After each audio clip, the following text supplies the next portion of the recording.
La Terre est âgée de 4,5 milliards d'années, et pourtant elle reste en constante évolution. Dérive des continents, éruptions volcaniques, avancée et recul des glaciers. La surface de la Terre se façonne avec une infinie variété, et les mystères géologiques sont légion.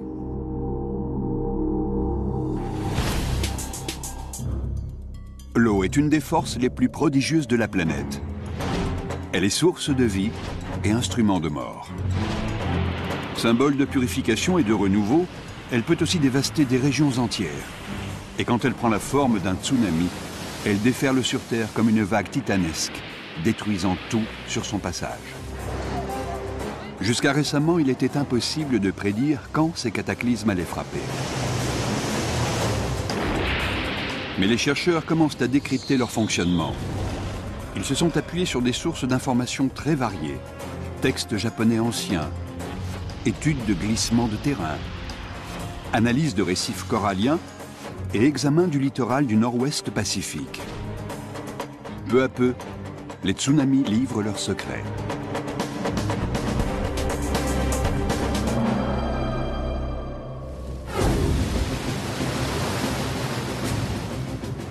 Le tsunami est un des phénomènes naturels les plus destructeurs qui soient. Des vagues d'une vitesse redoutable se forment et traversent les océans en quelques heures seulement.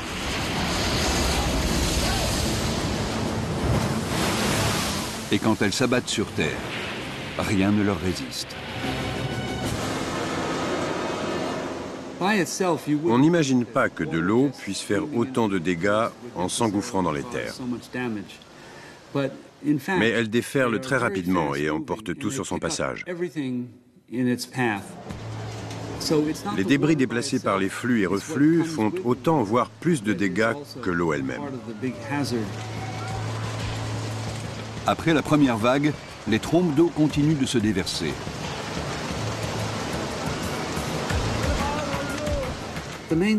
L'une des caractéristiques d'un tsunami, c'est sa persistance. On a l'impression que cela ne s'arrêtera jamais. Non seulement la puissance déployée est colossale, mais en plus, elle semble s'abattre sans fin. Les tsunamis dévastent la Terre depuis des milliards d'années.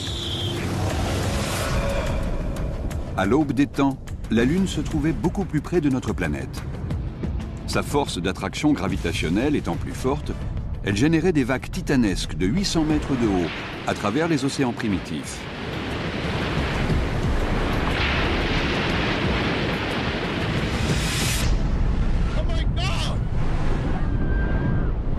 Les tsunamis restent une menace redoutable pour les zones côtières du monde entier. Les tsunamis sont des phénomènes naturels. Ils surviennent de façon inexorable. C'est parce que les populations humaines sont de plus en plus denses, notamment sur les côtes, que nous sommes davantage exposés aux tsunamis. Notre enquête sur les origines de ces vagues monstrueuses nous mène au Japon.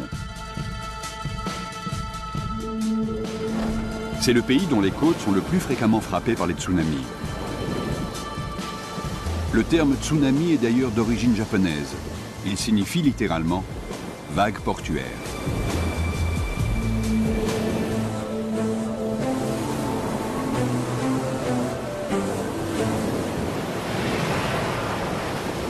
Les archives japonaises en la matière sont les plus anciennes du monde. Les premiers textes remontent à 680 après Jésus-Christ. D'après ces documents, le Japon aurait essuyé le passage d'un tsunami presque tous les 7 ans. Les écrits de samouraïs nous apprennent que les habitants du littoral couraient se réfugier sur les hauteurs au moindre tremblement de terre. Ils savaient que cela annonçait la venue imminente d'une vague destructrice. Malgré toutes leurs précautions et leurs efforts, la mort et la destruction ne cessèrent de s'abattre sur leurs côtes. En 1896, le mur d'eau qui ravage le port d'Honshu, au nord-est du pays, fait 27 000 morts. En 1933, le phénomène se répète. 3 000 personnes sont emportées par les eaux. En 1993, l'île d'Okushiri est secouée par un séisme de magnitude 7,8 sur l'échelle de Richter. Les bâtiments s'effondrent et les incendies font rage. Mais le pire reste à venir. Quelques minutes après les secousses, une immense crête écumeuse barre l'horizon.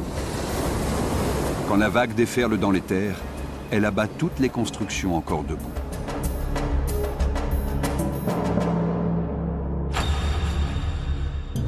D'après leurs expériences, les Japonais savent qu'il y a un lien entre les tremblements de terre et les tsunamis.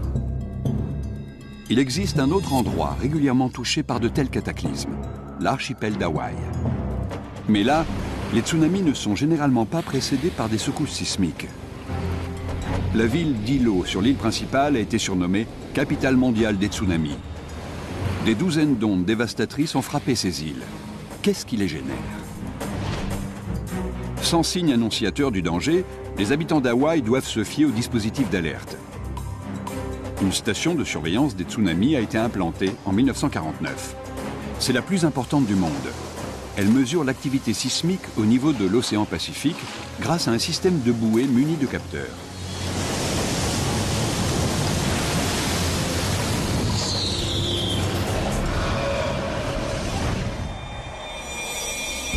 En 1960, les chercheurs vont faire une découverte déterminante sur les causes possibles des tsunamis d'Hawaï.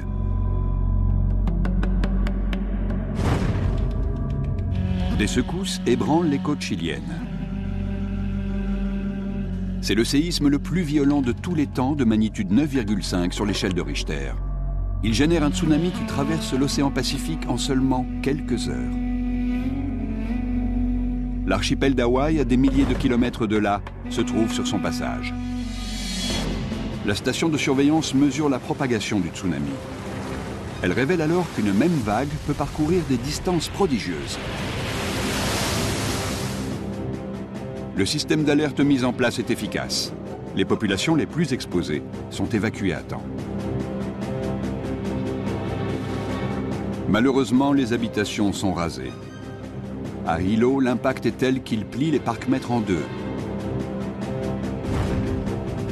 Le tsunami balaye Hawaï et poursuit sa course jusqu'au Japon sans perdre un iota de sa puissance. Il entraîne 2000 morts et occasionne des millions d'euros de dégâts dans le Pacifique. Ce sinistre événement marque un tournant crucial dans l'étude des tsunamis. C'est la première fois que les chercheurs peuvent mesurer avec précision le rapport entre la magnitude d'un séisme sous-marin et la taille d'un tsunami. Ils détiennent aussi la preuve qu'un même tsunami peut frapper aux quatre coins d'un océan.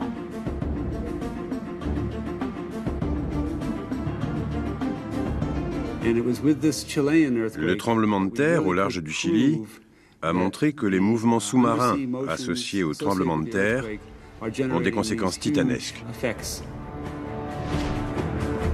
Les scientifiques peuvent désormais prouver ce que les Japonais ont depuis toujours pressenti. Les tremblements de terre sous-marins sont la cause directe des tsunamis.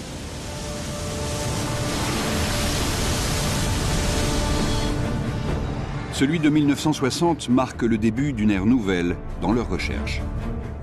Le tremblement de terre au Chili était un événement providentiel, dans la mesure où il a permis aux géophysiciens de lier différents phénomènes.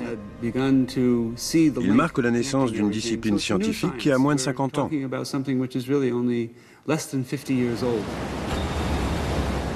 La majorité des tsunamis survient dans l'océan Pacifique. En 2004, personne ne s'attend à ce que l'un des tsunamis les plus violents jamais enregistrés frappe l'océan Indien.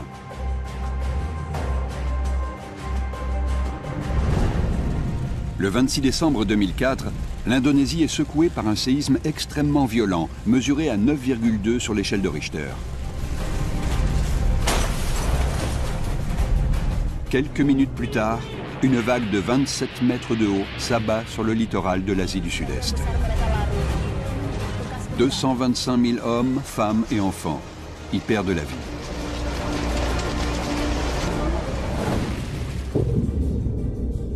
Le tremblement de terre en Indonésie a libéré plus d'énergie que les États-Unis n'en consomment en un an.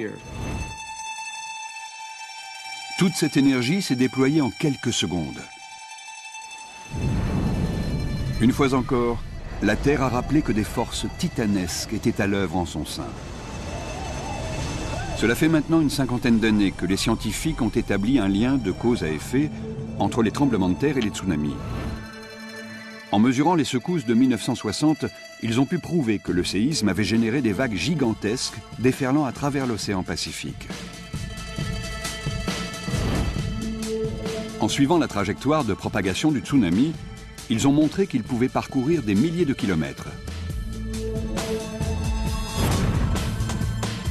Pour surveiller l'activité sismique qui a occasionné autant de dégâts, il faut sonder les profondeurs de la Terre. Ce n'est qu'en étudiant les forces qui déclenchent ces vagues monstrueuses que l'on sera en mesure de prédire quand et où elles vont frapper à nouveau.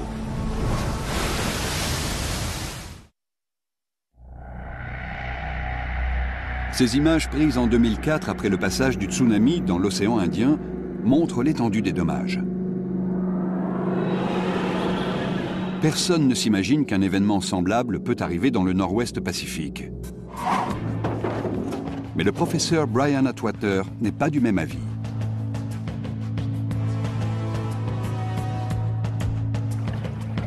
La tradition orale des premiers Amérindiens fait état de vagues gigantesques ayant déferlé dans les terres. Atwater pense qu'il s'agit de tsunamis. Selon lui, de tels phénomènes ont déjà ravagé le littoral du nord-ouest Pacifique et ils présentent toujours une menace pour les nombreux habitants de ces côtes. Pour vérifier sa théorie, il doit trouver des traces du passage de vagues géantes. Et pour s'assurer qu'il est bien question de tsunami, il doit également prouver qu'il y a eu un tremblement de terre.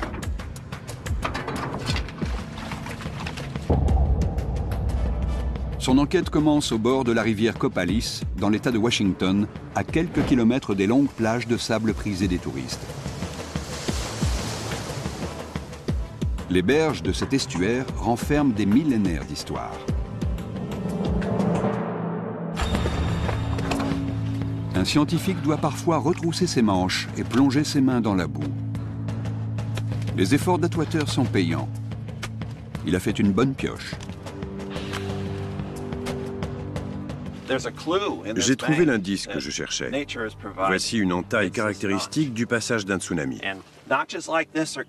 L'eau dépose une couche de sable qui, au fil du temps, va apparaître en creux sur les flancs. Le courant et les vagues vont déloger les grains de sable, mais pas la couche de boue au-dessus. Pour atteindre la couche de sable déposée loin dans les terres par le tsunami, Atwater doit creuser davantage.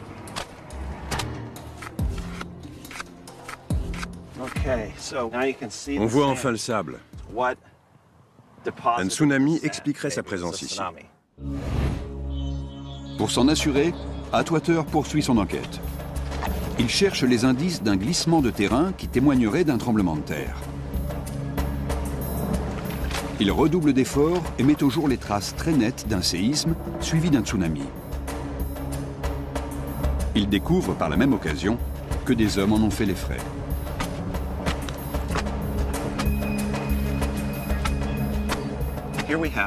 Nous avons ici les traces d'un effondrement de terrain et du passage d'un tsunami sur un lieu d'habitation humaine. Il s'agissait d'un campement de pêcheurs. On a ici des pierres calcinées. Elles servaient principalement à faire bouillir l'eau.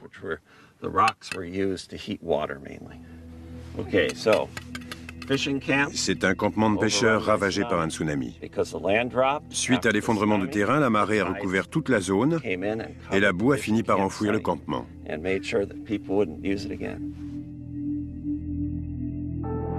Le terrain sur lequel se sont installés les pêcheurs s'est effondré durant le séisme. Le tsunami a déposé une couche de sable dans les terres. Puis, l'eau de la rivière a recouvert l'ensemble de boue, effaçant toute trace du campement. Les vagues géantes des récifs amérindiens ne sont donc pas des légendes.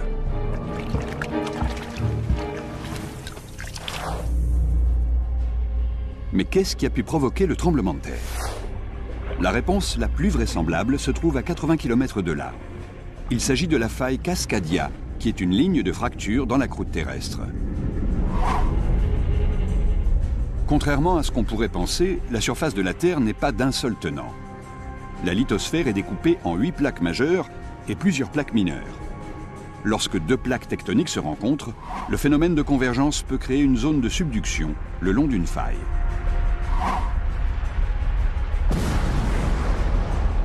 Les géologues ont longtemps pensé que la faille Cascadia n'est pas de nature à générer des séismes majeurs.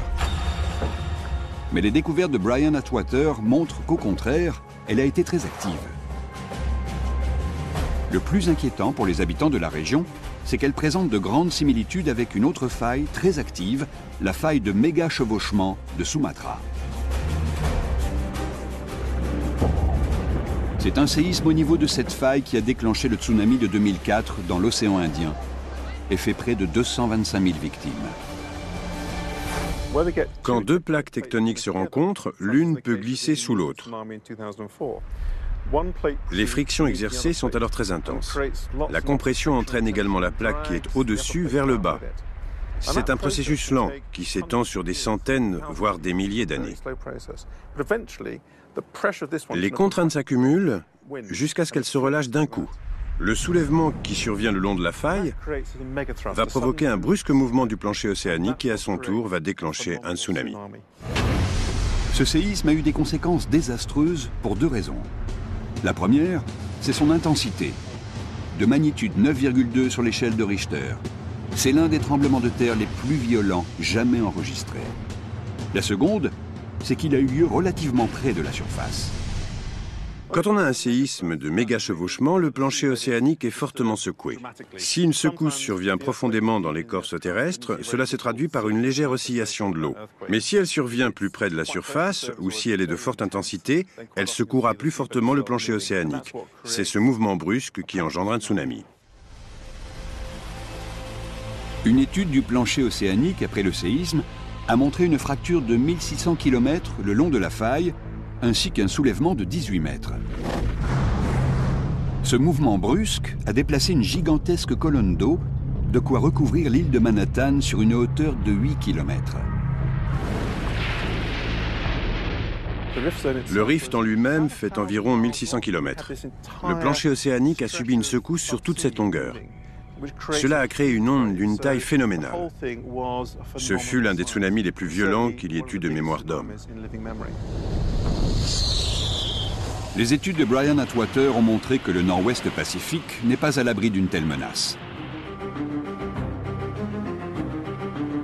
Mais il ne veut pas alarmer les habitants de la région avant d'avoir rassemblé suffisamment de preuves pour étayer sa thèse. Il doit déterminer quand le tsunami s'est abattu sur ce littoral et si le phénomène peut se reproduire. Il commence par prélever de la terre sur les berges de la rivière Copalis. La technique de datation par radiocarbone indique que le tremblement de terre et le tsunami ont eu lieu entre 1680 et 1720. Reste à trouver des indices qui préciseraient l'ampleur de l'événement. Jusqu'à présent, son enquête a mis au jour deux faits marquants. Un tremblement de terre dans la zone de subduction Cascadia a provoqué un effondrement de terrain, comme en témoignent les différentes couches sédimentaires. La ligne en creux dans la berge signale le passage d'un tsunami déclenché par le séisme. Mais pour l'instant, rien n'indique l'ampleur du tsunami. Atwater se trouve dans une impasse, car il ne peut déterminer quels sont les risques à venir pour la région. Contre toute attente, l'information qui va relancer son enquête se trouve à des milliers de kilomètres de là et remonte à plusieurs siècles.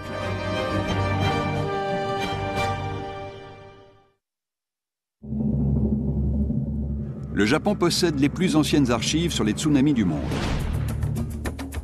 Des écrits de samouraïs rapportent qu'un tsunami a frappé la côte est du Japon en 1700, ravageant des villages entiers.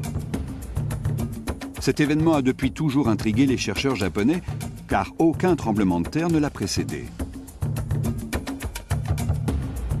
N'ayant perçu aucun signe annonciateur, les habitants ne purent se mettre à l'abri sur les hauteurs. Ce phénomène est resté dans les mémoires comme un tsunami orphelin. De l'autre côté du Pacifique, Brian Atwater poursuit son enquête sur le tremblement de terre de Cascadia et sur le tsunami qu'il a engendré. Il n'a aucun moyen de déterminer l'ampleur de l'événement ou de le dater précisément. Il sait seulement qu'il a eu lieu entre 1680 et 1720. Cette fourchette temporelle fait l'effet d'une révélation pour les géophysiciens japonais. Ce séisme serait-il à l'origine de leur tsunami orphelin? Comme ils avaient un tsunami en 1700 dont ils ne connaissaient pas l'origine, ils ont fait le lien avec notre tremblement de terre. Le séisme aurait donc eu lieu le 26 janvier 1700 précisément, et il était de magnitude 9. Un séisme capable de générer une vague qui peut traverser l'océan Pacifique jusqu'au Japon doit être au minimum de magnitude 9. Il serait donc de même ampleur que le tremblement de terre dévastateur de 2004. Or, de telles secousses déchaînent des forces colossales, capables de propager un tsunami à travers tout l'océan.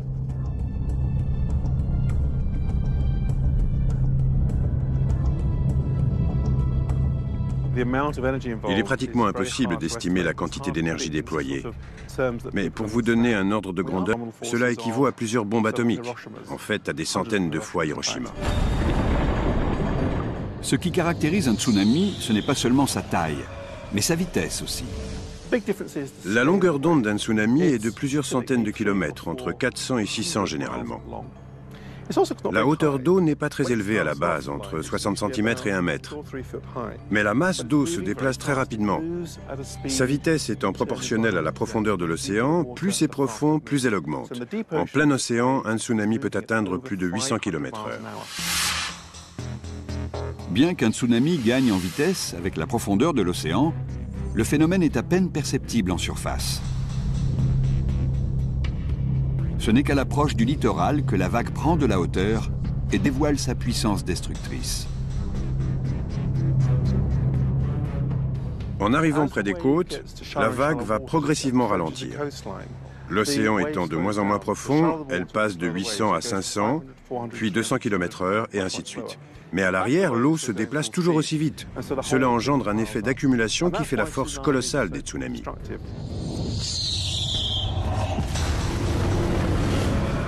Vitesse et puissance expliquent comment un phénomène survenant au niveau de la faille Cascadia peut décimer des villages du littoral japonais. De la même façon, un séisme au Chili va dévaster l'archipel d'Hawaï et un tremblement de terre en Indonésie va faire 225 000 victimes dans tout l'océan Indien. Si un séisme de cette magnitude survenait à nouveau dans la zone Cascadia, le littoral du nord-ouest Pacifique serait ravagé.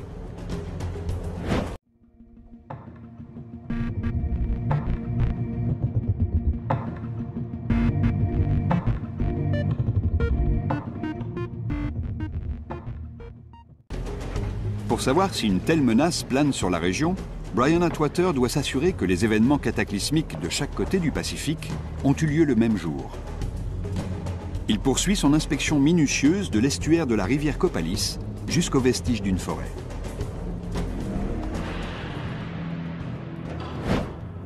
Les racines de cet épicéa indiquent la présence d'une forêt, cette forêt morte de tuya géants.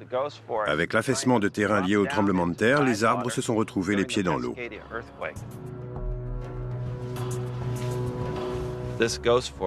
Cette forêt fantôme est constituée de troncs desséchés de tuya géants. Les arbres sont morts car l'effondrement de terrain a permis à l'eau salée d'envahir toute cette zone.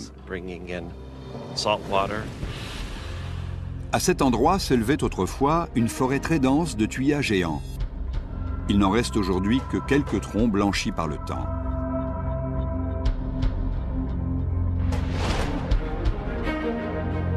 Brian Atwater fait appel à un dendrologue pour déterminer quand ces arbres sont morts.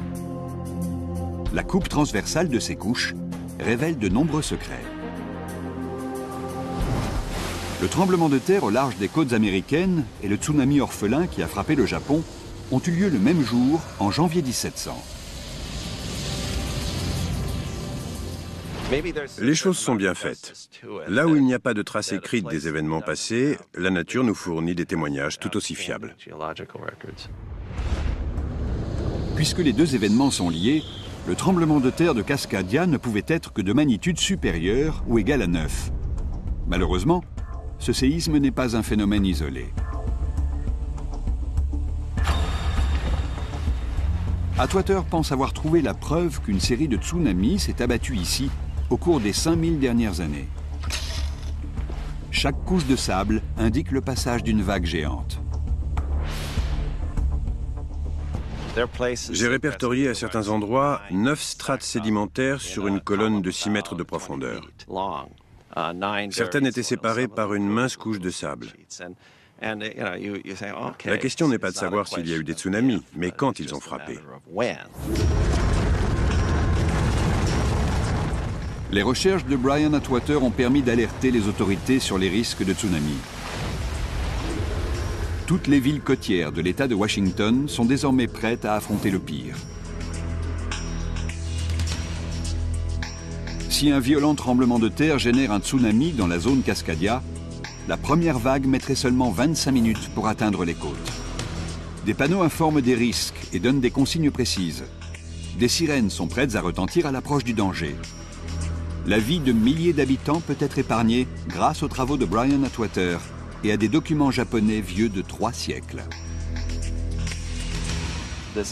C'est un danger que l'on connaît suffisamment bien pour prendre toutes les précautions nécessaires en amont. Les tuyas géants des alentours de la rivière Coppalis sont morts en 1700. Cette donnée a permis de prouver qu'un séisme dans la zone Cascadia peut générer un tsunami capable de se propager à travers tout le Pacifique. En mettant au jour les traces de plusieurs tsunamis au cours des 5 derniers millénaires, Brian Atwater constate que c'est un phénomène récurrent. Il faut donc s'attendre à un nouveau tremblement de terre. Malheureusement, rien ne permet de savoir quand il surviendra.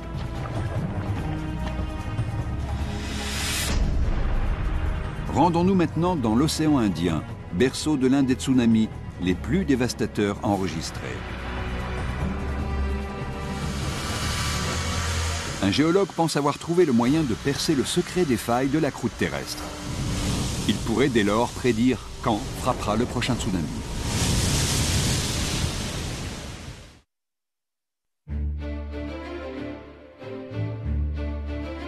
L'archipel des Mentawai, au large de Sumatra, est un paradis au gouffre de l'enfer. Les 4 îles se trouvent exactement au-dessus de la grande faille de Sumatra, au sud du foyer du grand séisme de 2004.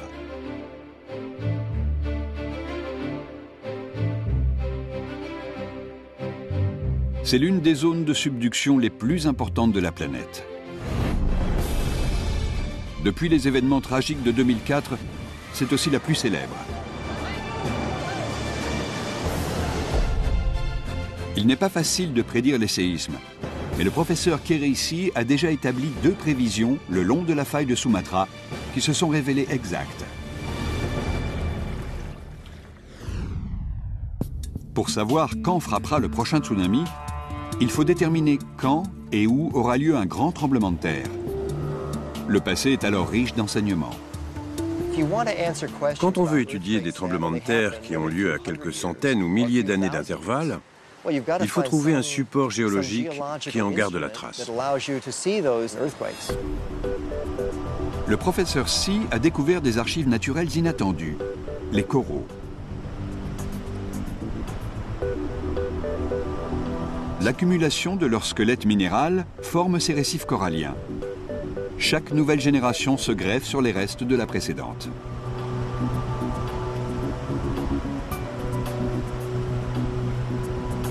Tant que les coraux restent immergés, ils prolifèrent. Exposés à l'air libre, ils meurent. Les tremblements de terre sont responsables de la mort des coraux qui se retrouvent au-dessus du niveau de l'eau. Nous trouvons des coraux d'âge très différents sur cette plage. Kereisi dispose ici d'archives renfermant un millénaire d'histoire. Mais pour en déchiffrer les secrets, il doit employer la manière forte.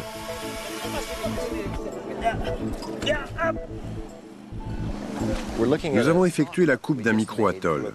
Cette formation présente une particularité remarquable. Elle est en pente descendante sur environ 45 cm. Les coraux au-dessus de cette ligne sont morts à cause du soulèvement de l'île. Avec un niveau d'eau arrivant ici, tout ce qui se trouvait hors de l'eau a dépéri. La forme générale des récifs coralliens témoigne de l'affaissement des îles Mentawai que la faille de Sumatra entraîne vers les profondeurs. Mais les coraux gardent également la trace du soulèvement de l'archipel lors d'un séisme. Entre chaque tremblement de terre, les îles sont à nouveau entraînées vers les profondeurs en un cycle perpétuel. Les roches ont des propriétés élastiques. Imaginez un tremplin. À mesure que le plongeur avance sur la planche, cette dernière va ployer sous son poids. Elle est flexible. Quand il saute, la planche va suivre son mouvement. Après coup, elle ne reste pas définitivement courbée. Elle ne bascule pas non plus, elle va se soulever en un mouvement élastique. Il en est de même pour les roches. Ainsi, la plaque indienne, qui est plongeante, entraîne la plaque de Sumatra. L'énergie cumulée finit par se relâcher. La plaque de Sumatra se détend comme un plongeoir. En étudiant les coraux de cette plage, Kérissi met en évidence une activité sismique cyclique. Un séisme majeur secoue ces îles tous les 200 ans environ. Les récifs coralliens de Sumatra sont pour la sismologie et la paléosismologie comme le Saint Graal. Ils nous fournissent le registre précis d'un millénaire d'histoire sismique. Un examen minutieux révèle un cycle complexe. Sur une coupe transversale, on peut lire l'histoire plus en détail. C'est une stratigraphie. Chaque strate marque un changement du niveau de l'eau. Nous voyons ici les bandes de croissance annuelle. Il s'est donc passé 10 ans entre ce tremblement de terre et celui-ci. Kérissi détient là une précieuse source d'informations. Non seulement il découvre qu'un séisme majeur suivi d'un tsunami survient tous les 200 ans environ, mais que ces phénomènes sont toujours accompagnés d'un certain nombre de secousses plus faibles. Il y a donc 2 cycles imbriqués. Ces données étayent la thèse d'un supercycle. D'après les marques de croissance des coraux, il est possible de retracer l'historique des tremblements de terre de la région. Nous savons qu'il y a eu une séquence de 1350 à 1370, une autre de 1560 à 1600, et enfin de 1797 à 1833. Ces séquences surviennent tous les 200 ou 230 ans. Ce sont des informations cruciales pour les habitants de Mentawai qui ne possèdent pas d'histoire écrite. Mais ces recherches ne consistent pas seulement à reconstituer le passé, elles ont pour but de déterminer les risques à venir.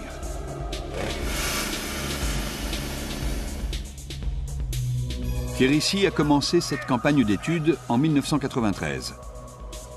Il a très vite deviné qu'un tremblement de terre se préparait. Un nouveau supercycle dévastateur était sur le point de s'ouvrir.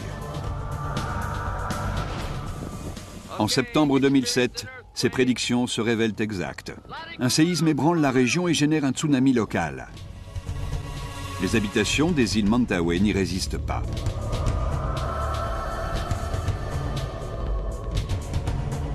L'histoire se répète exactement comme il l'avait prédit. Il faut maintenant s'attendre à un tremblement de terre beaucoup plus violent, déclenchant un tsunami beaucoup plus destructeur. Cette section de Mentawai cumule de l'énergie depuis 1797. Nous avons entamé une séquence d'au moins 3 séismes majeurs. Le prochain tremblement de terre est imminent. Reste à savoir s'il va survenir dans les 30 prochaines minutes ou dans les 30 prochaines années. Grâce aux recherches du professeur Sy, les habitants de l'archipel des Mentawai ont eu le temps de s'y préparer.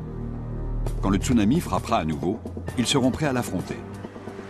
Il est possible de prévoir les tremblements de terre. Avec les statistiques sismiques de la région sur 1000 ans ou sur une période couvrant 3 ou 4 cycles, on peut faire des prévisions fiables. Cela permet aux habitants de s'organiser. Tout est question d'éducation. Les enfants apprennent qu'au moindre tremblement de terre, ils doivent courir se réfugier dans les hauteurs de l'île. Des routes ont été construites pour évacuer le plus rapidement possible les bordures de mer. Je pense qu'un enfant d'aujourd'hui, s'il vit jusqu'à 60 ans, va être témoin d'un grand séisme. Il y a plus d'une chance sur 2 que cela arrive dans les 30 prochaines années. En étudiant les récifs coralliens des îles Mentawai, le professeur Sy a découvert un cycle de séismes majeurs de 200 ans. Les lignes de croissance montrent que ces grands cycles sont ponctués de plusieurs tsunamis dévastateurs.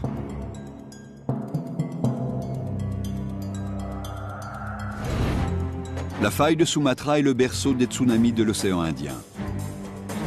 Mais tous les tsunamis ne sont pas générés par des tremblements de terre. Il existe un autre type de vague destructrice, beaucoup plus haute encore, les méga-tsunamis.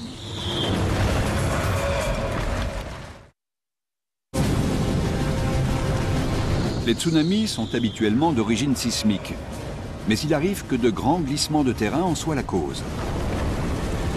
Ces brusques effondrements créent des vagues tellement puissantes qu'on les appelle des méga-tsunamis.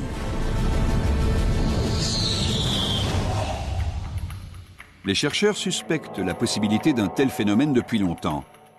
Mais ce n'est qu'en 1958 qu'ils en obtiennent la preuve en images. Un effondrement de terrain dans la baie de Lituaya, en Alaska, a généré une vague de près de 500 mètres de haut. Ces images, filmées juste après les événements, témoignent de sa force destructrice. Les arbres s'élevaient autrefois jusqu'au rivage. Ils ont été arrachés par un mur d'eau qui n'a laissé après son passage que de la roche dénudée.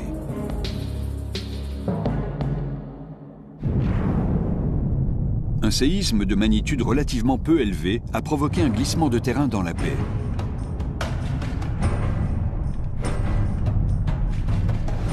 Cet effondrement massif a lui-même généré une vague monstrueuse, plus haute que l'Empire State Building. Le monde scientifique est sous le choc. Les tsunamis de cette ampleur sont extrêmement rares. Pourtant, un méga-tsunami que ferait naître le décrochement d'une masse rocheuse 10 fois plus importante serait en préparation dans une petite île de l'océan Atlantique. Les Canaries au large des côtes africaines sont des îles volcaniques. La plus jeune, la Palma, est formée par 2 volcans. Au nord se trouve le Cumbre Nueva. Il est inactif.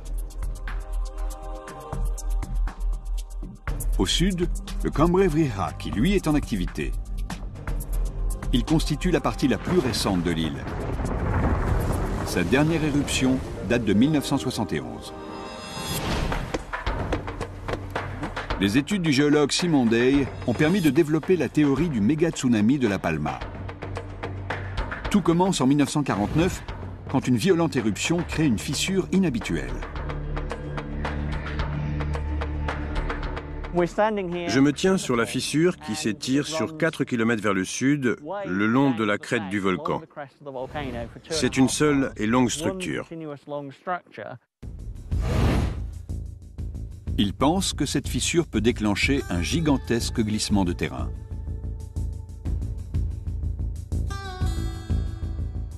À ma droite, il y a des strates de roches volcaniques, de la roche ici et des cendres là. À ma gauche, à l'ouest de la fissure, on retrouve ces mêmes strates. Avant, les 2 blocs n'en formaient qu'un. L'ouverture de la fissure a provoqué un décrochement de tout ce pan. Nous pensons que cette fissure peut s'élargir.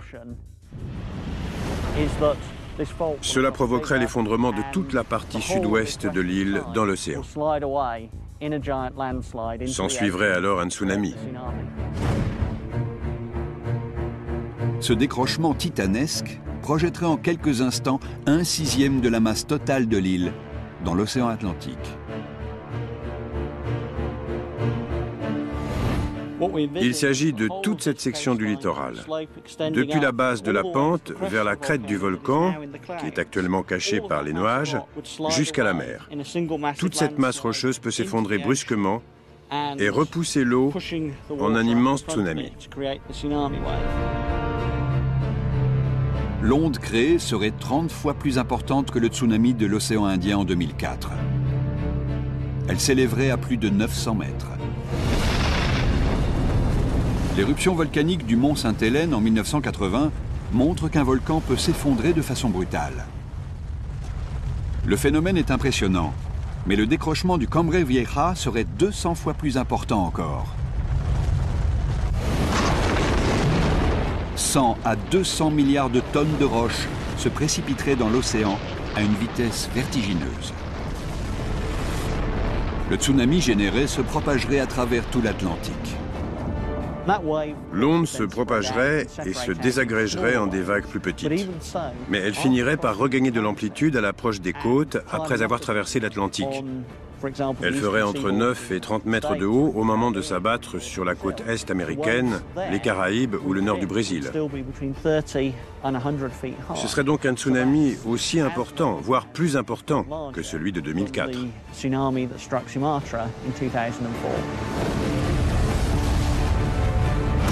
Boston.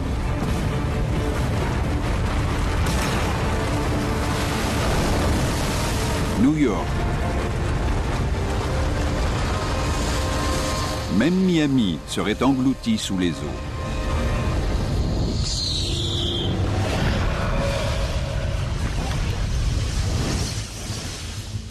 La projection fait froid dans le dos.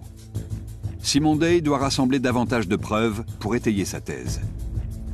Il découvre alors que la fissure de la Palma est plus préoccupante encore qu'il ne le pensait.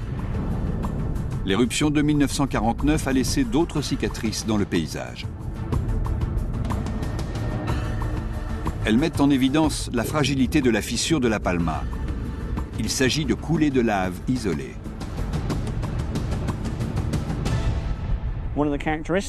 L'une des caractéristiques de l'éruption de 1949, c'est qu'il n'y a pas eu une seule cheminée, mais toute une série de cheminées volcaniques secondaires. Une fois répertoriées sur une carte, elles indiquent une fissure beaucoup plus importante.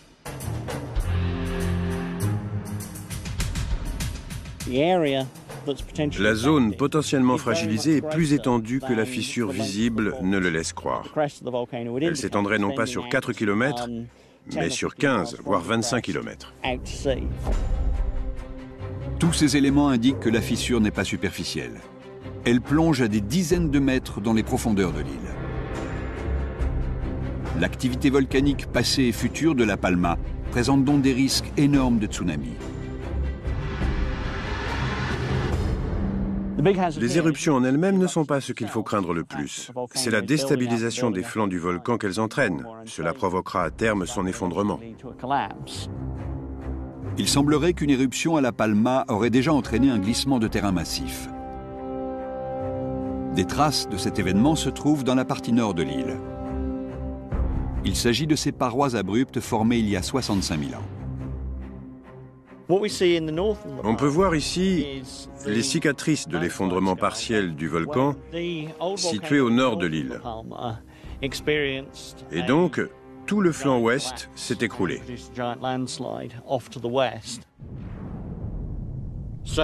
Il s'agit d'un effondrement massif. Plus de 400 km3 de roches se sont précipités dans l'océan. D'après nos études, le même événement va survenir au Cumbre Vieja. L'effondrement du Cumbre Nueva a très probablement généré une vague gigantesque. Le même scénario peut se répéter au Cumbre Vieja dans un avenir proche. Très proche.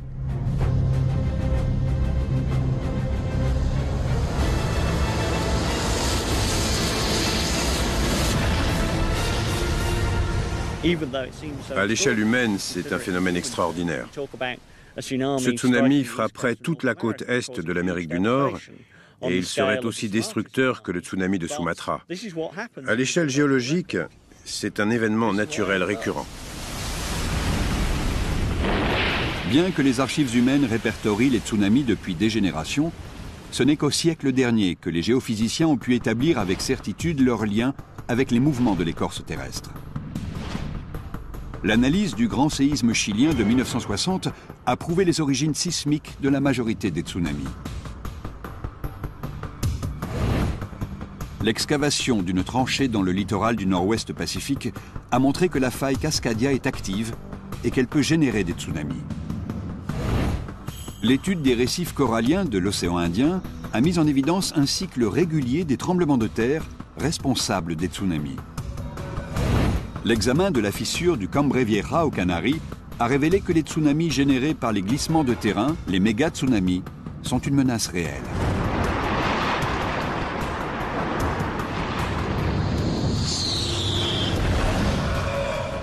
Les tsunamis font partie des forces structurelles terrestres inéluctables.